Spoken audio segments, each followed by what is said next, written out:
Welcome back to chapter 14. Is self realization meant only for the chosen ones? Every individual has the right to walk the spiritual path. It is not a monopoly of any caste, creed, or community. The spiritual path can be walked by anyone who is sufficiently rich in the inner wealth of noble virtues. Whoever has the urge and thirst for it can freely come to the eternal spring of spiritual life to drink to his heart's content. Self realization is not an impossibility. To realize the Godhood that now lies dormant in each one of us is the heritage of mankind. From the shells of our limitations, we can, through a scientific process of self purification, grow into a divine stature and dimension, wisdom, and perfection. Reaching this state of perfection is the accomplishment of the goal. Any person who has the basic qualifications, that is, the mental instruments necessary and the powers of application required, can hasten nature's slow process of evolution and reach this supreme goal. Vedanta is not a philosophy that heartlessly keeps the sinners out of its halls of wisdom. It does not believe that there is any lost soul who is ever wandering among the heathens and he can be redeemed only if he enters the portals, that is the Church of Vedanta. Next para, tolerant to a fault, Vedanta declares the truth and nothing but the truth. The all pervading divine manifests everywhere, and therefore there is no sinner who cannot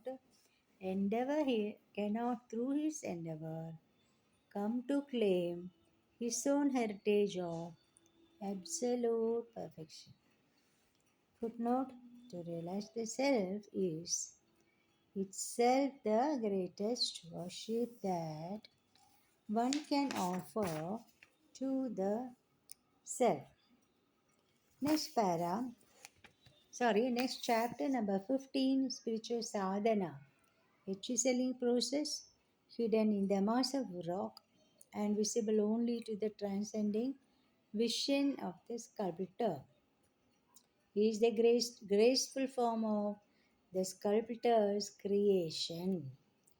Only an artist can bring this hidden beauty out of a common piece of rock.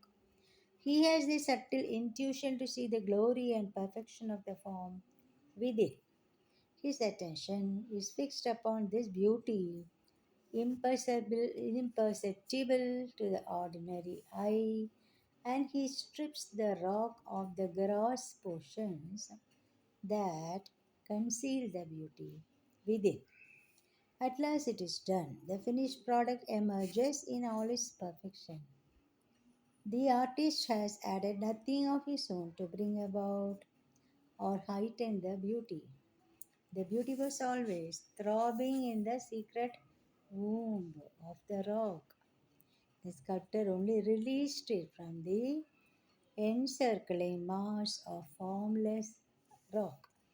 Man does not realize how gross he looks as he lives his worldly lives.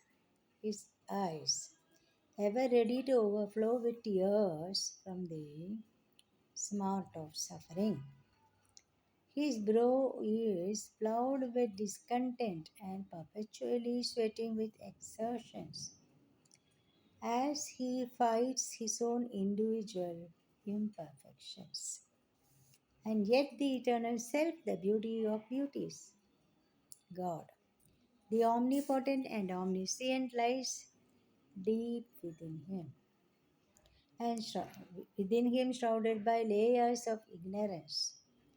To remove this feeling to is to secure nearness to God, to recognize His essential nature, the Godhood.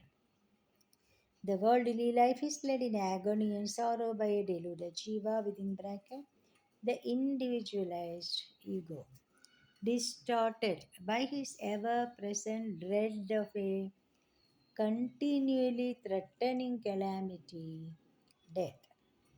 The divine life is experienced in joy and bliss ever resplendent with life giving wisdom, through which the jiva again finds his own essential godhood. The divine life is the chiseling process by which truth is brought out to fulfill itself. In living the divine life, one realizes the truth. No other sentient being in the universe has the equipment for hastening its own evolution as efficiently as we can. If we, with our wealth of available apparatus, do not learn to spend our life in striving for perfection, ours indeed is a life wasted.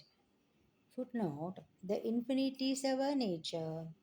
We have to realize this, and we would find ourselves at our journey's end. Thank you. Hare Krishna.